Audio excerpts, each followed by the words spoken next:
Okay, in this video I'm going to show you how to record clients' data after a PT session in FitBot. So you'll probably have their workout screencasted up to the big screen at this point. So in this opportunity, for example, in this one we have pull-ups, okay?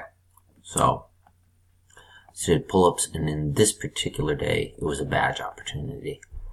So two things to note. So if it is a badge opportunity, okay, and let's just say Robert here got 7 pull-ups, right?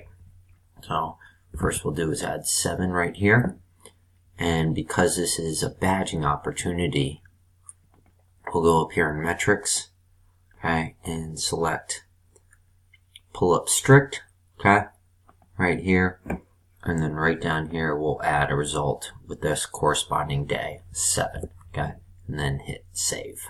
Alright, so let's just say this person did not get 7, but we still want to record what we did as a scale. So let's just say that they did some ring rows, right, and say 5 by 5 of ring rows, feet just below rings, right? And then what we do is save that eventually with the workout results as such. Or let's just say someone's using banded pull-ups, right? We'll say 5 by 5 banded pull-ups.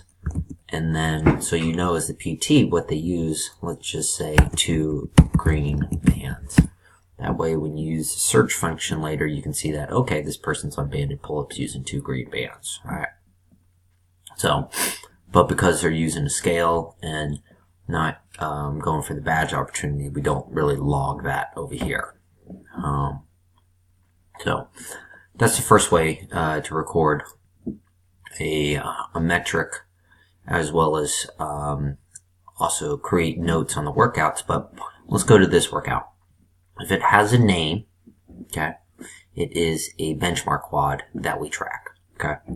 If it doesn't have a name, i.e. if it probably says something like this or a date to it, there's no need to track it over here on the right in the metrics. But let's just say Robert here did L1 right here, okay, and so what we would do is we would put in the time, okay, and let's just say he finished this in 23:39, right? And Robert here, we used a series of scales for him, and he really couldn't quite handle the 135-pound clean grip deadlift, so what we do is 95 lbs, CL, clean grip DL, just quick notes, okay, and then he maybe did ring rows, you're noting what he used, and then let's just say he's maybe a little bit stronger but regular push-ups. You want to make a note of what they did as scales and where they're currently at. Therefore, with the quick search function, we can see for future sessions when a push-up comes up, or a barbell row, or a hang clean or a deadlift comes up, where we know where this particular client is at that point. Simply just noting the time on a workout is just not enough, because we don't know, the trainer doesn't really know everything behind the scenes. So in this particular case, it's also a metric. So what we do is copy all this, okay, so copy, and we go over here, select metric under the benchmark quads, and scroll down until we find it. It's about right here, okay, and then the first thing I do is hit add a result, and then add note, paste it in there, copy this over, paste it right in there, okay.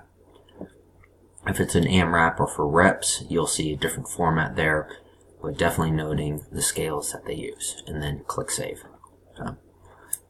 So that's how we record not only metrics, but also notes on the clients post-workout. So it's very easy to search and find data on them to make note for their programming.